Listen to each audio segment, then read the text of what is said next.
Hello friends, good evening. Welcome to Mission Possible by BK. This is Bharat, a chartered accountant by profession, and we are covering paper 3, which is your legal and regulatory aspects of banking. We have covered so far 2 units. This is the third unit and this is related to banking regulations. So we'll just quickly get started and try to complete this as soon as possible. I'm covering most of these topics from Macmillan book only, but I'm just concising it and making it more precise rather than giving a lot of unwanted information. So the first thing, banking regulation that you need to know, section 21 and section 35A, they allow the Reserve Bank to provide various instructions to bank. So you can just remember the sections for now. Section 21 of the Banking Regulation Act 1949, it gives the authority to regulate advances, loans and advances which are made by banks. It gives the authority, but it does not involve into the day-to-day affairs, because loans and advances are the powers of particular banks. So the RBI generally controls this in terms of interest rate. You must have heard of something called as MCLR, marginal cost of lending rate. So what happens is that the marginal cost of lending rate generally is applicable for your floating loans. So most of you are working in banks, so you must be knowing this concept. So this floating loans is nothing but, the rate keeps changing based upon the repo rates. So MCLR is nothing but the benchmark rate which each and every bank has. It is different from each bank to each bank. So this MCLR is the minimum lending rate that a banks can offer to customers.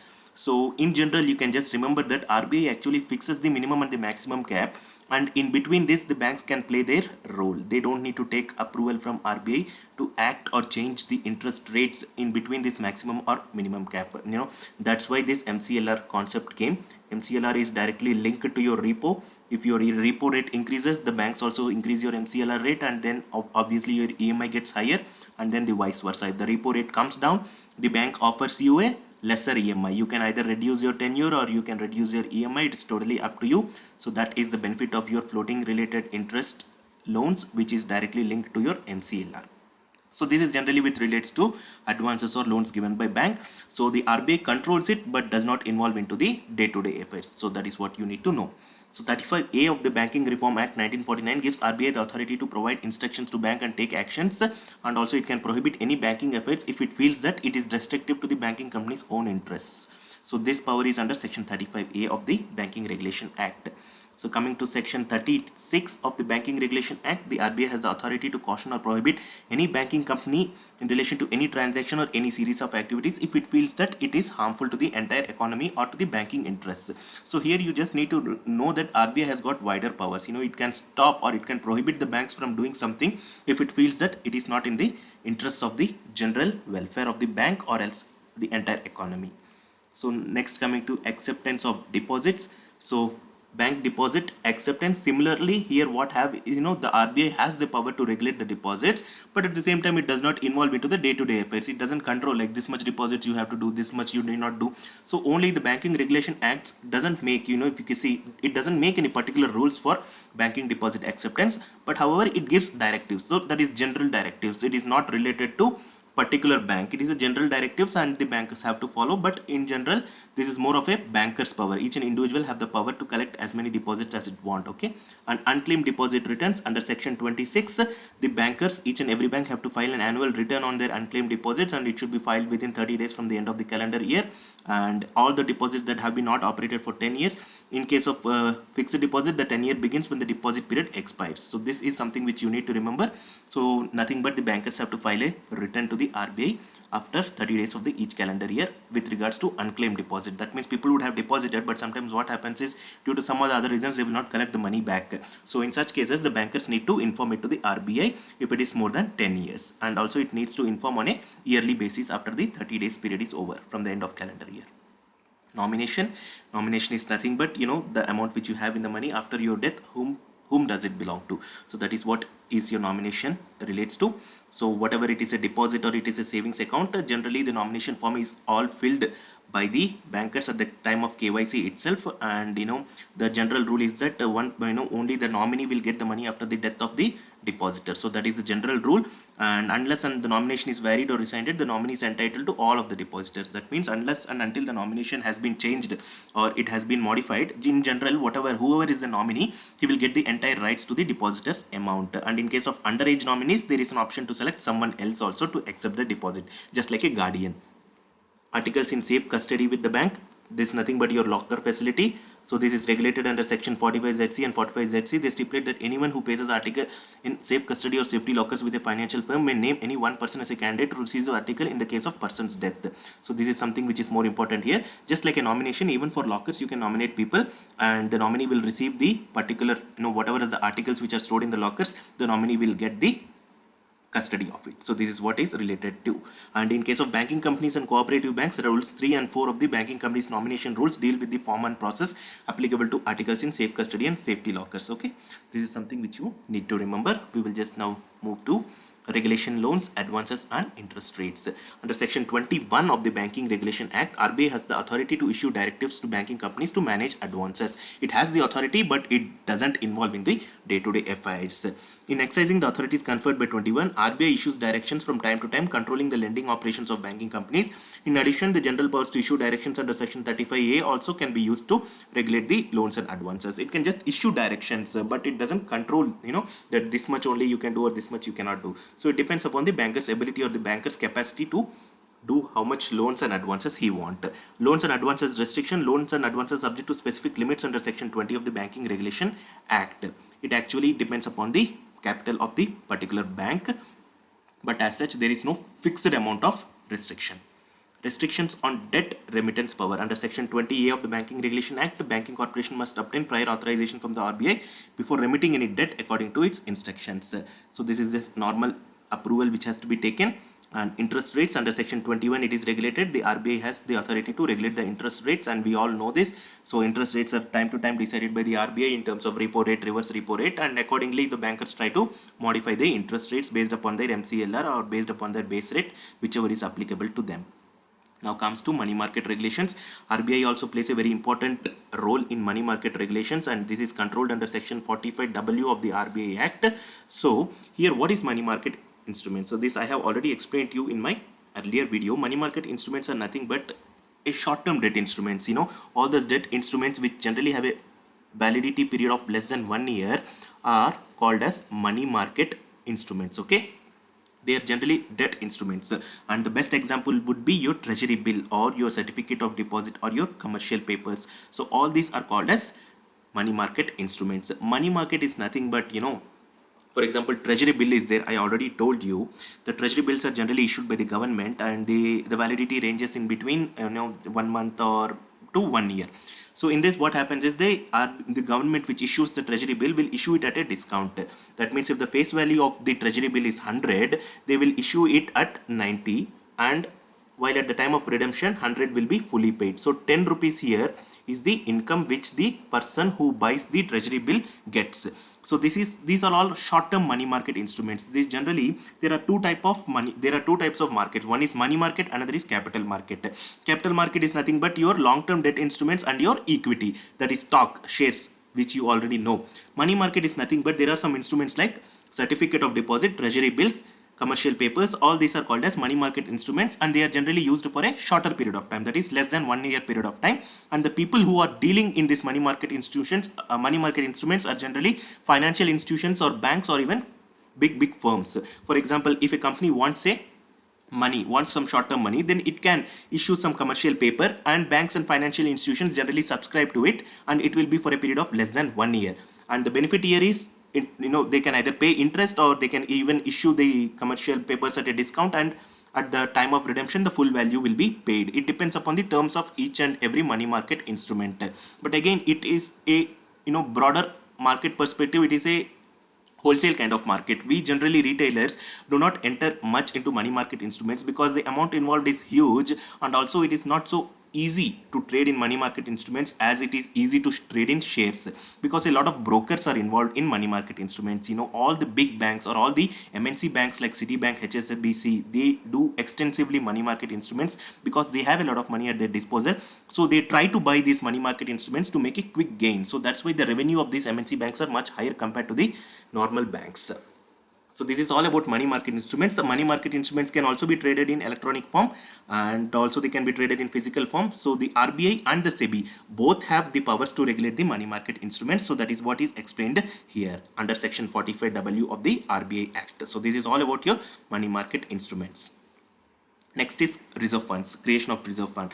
This we already learned that under section 17 of the Banking Regulation Act, every banking company incorporated in India has to establish a reserve fund from profits reflected in the profit and loss statement prepared under section 29 of the act, and the amount is not less than 20% of such profit. Okay, 20% of the profit earned must be remitted to the reserve fund every year, and this should be done before any dividend is announced. So this is also one important thing. Before dividend is announced, they can twist this question in terms of your MCQ.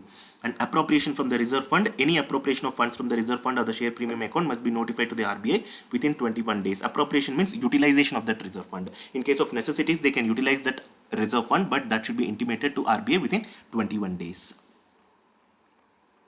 Next comes to your foreign bank. Foreign bank in generally do not have this requirement of reserve fund. They are exempt from the provisions of section 17(1). Instead of that, what they are required to do is they are required to keep a deposit with the RBI equal to 20% of the profit.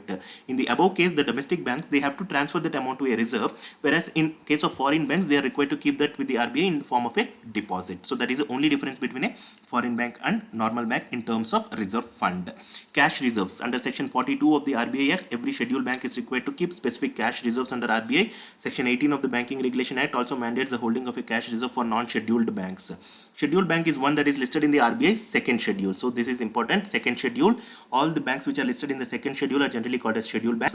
RBI may include any bank in the second schedule if it meets the criteria, and generally the criteria is paid off capital of at least 5 lakhs and reserves of at least 5 lakhs. This is the criteria, basic criteria for inclusion in the second schedule. The cash reserve required for a scheduled bank, the cash reserve required for a scheduled bank with the RBI under section 42 of the RBI is on average daily basis of the total demand and time liabilities. This question may come, sometimes they ask like how the cash reserve is calculated. Is it a sum total of the daily balance or an average daily balance? And the important point here is average daily balance equal to the some percentage, such percent of the total demand and time liabilities. Demand and time liabilities, as you already know what it is, and demand means based on demand. That means if the demand is done by the depositor, the amount is paid, whereas time liabilities, after the maturity is over, it is paid to the depositor. So that is the difference between demand and time liabilities. So cash reserve ratios have to be maintained as a percentage of the demand and time liabilities, and it is based upon the average daily balance.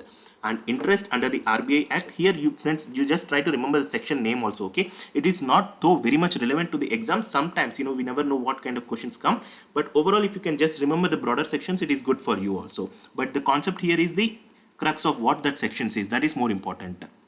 Interest under RBI Act, which was amended in 2006, the RBI was authorized under the Act to pay interest to a scheduled bank that maintained reserve above the statutory minimum as required by the RBI notification. That means if any particular scheduled bank maintained a higher reserve than what is prescribed, then RBI is authorized to pay interest to such a scheduled bank. So this is also allowed under 42(1)(b) of your RBI Act. Returns 42, same section 42 only of the RBI Act. Every scheduled bank must submit a return to the Reserve Bank detailing its demand and time obligations as well as borrowings from Indian banks, classifying them as demand and time liabilities and providing other information. So this is just like an annual return which must be submitted by the bankers to RBI, classifying its total demand and time obligations. Penalty is also imposed. RBI has the power to impose penalty if it feels that the bankers have not complied with any of the regulations, and the penalty can be lifted by the RBI. That means that it can be waived off, or sometimes it can be quashed off based upon the situations and circumstances. Non-scheduled bank cash reserves, section 18 of the Banking Regulation Act again deals with this cash reserves for non-scheduled bank.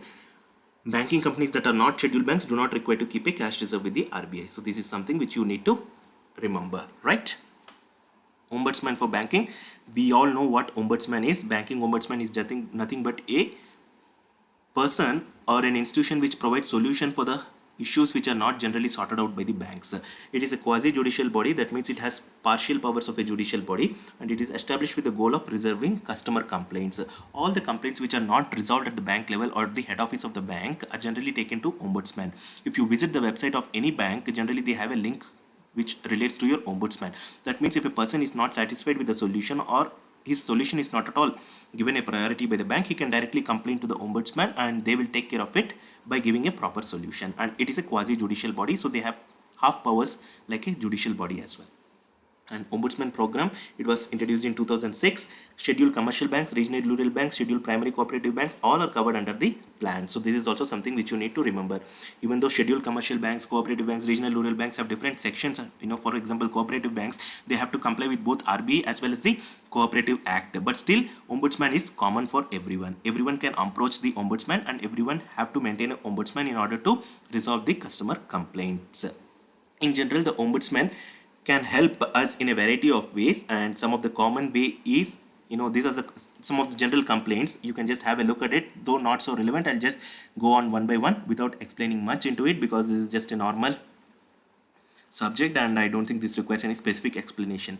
Non-payment or unreasonable delay in the collection, non-acceptance without sufficient cause of small denomination notes, non-payment or delay of inward remittances, non-adherence to prescribed working hours, delay, failure to provide any banking facilities, delay or non-credit of the proceeds to the respective party's account, complaints from NRIs, refusal to open deposit accounts without any valid reason, levying charges without adequate prior notice to the customer. This is something, a lot of complaints are raised with respect to this point, especially private banks. Now, they have this habit of charging a lot of unwanted interest or bounce charges, even though there is no bounce. And that's why these ombudsmen have a lot of complaints, especially with related to charges. This is just the fact which I wanted to share with you. Non-adherence to RBI instructions on ATM, debit card, prepaid charges, non-adherence to RBI with regards to mobile banking, electronic banking services. Sometimes, we all know that, online form of payment is very much followed, but sometimes the payment gets stuck. It doesn't go to the other party and it is not even credited back, and sometimes it takes 7 days or 14 working days, but sometimes it doesn't even return back. We do not know the reason for that, and in spite of follow-up, we don't get it. So all these complaints also can be reported to the ombudsman. Non-disbursement or delay in disbursement of pension, refusal to accept delay in any payment towards taxes, failure, delay. Sometimes, we all know that online tax payment can be made, but a large corporate institutions, they have this habit of giving the tax challan to the bank and get the payment done.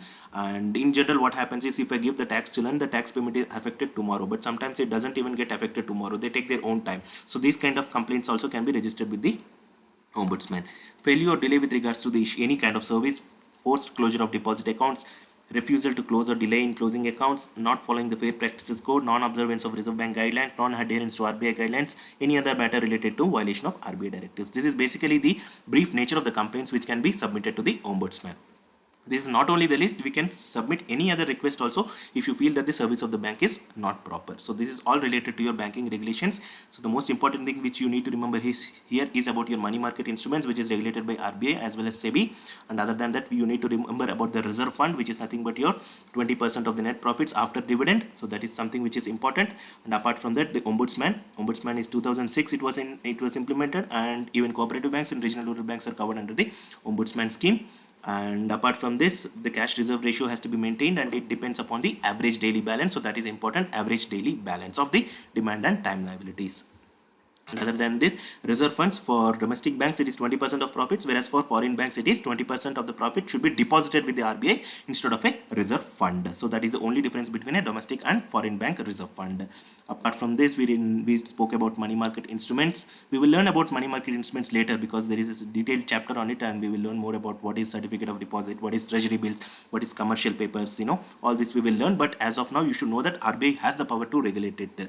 If you remember the famous scam of Harshad Mehta, you can know what money market is, because he was the one who started, he was the only retailer actually who started entering into money market instruments, which was majorly dominated by people like Citibank or HSBC. And apart from this, what we learned today is about your general powers of your RBI. RBI can regulate the loans and advances. It gives the maximum and the minimum cap in case of interest rates, and the bankers can just tilt between the maximum and minimum, and this again depends upon the MCLR, marginal cost of lending rate. Each and every bank have a different MCLR, so it again is linked to the repo rates, and whatever changes repo rate, MCLR changes, and ultimately our EMI also changes. So that is all about your loans and advances. Nomination means nothing but the person who will receive your money or who will receive the custody of your safe locker after your death. So that is what is regulated under your nomination. For cooperative banks and banking companies, there is a separate banking companies nomination rules which deals with the nomination process. unclaimed deposit return has to be filed within 30 days from the end of the calendar year, and 10 years is the maximum limit beyond which it becomes unclaimed. So power to issue directions, RBI can issue any kind of directions and our banks have to comply with it. So this is all basically about this chapter. We will end with this and we will just start with the next chapter in our next video. Thank you for watching this, and please do subscribe and share, and also please post your doubts in our Telegram channel. The link is given in the description. Any doubts in any subject, you are always free to answer. You can directly ping me in the Telegram, or you can even ask in the group and I'll be happy to answer. Thank you very much and stay safe.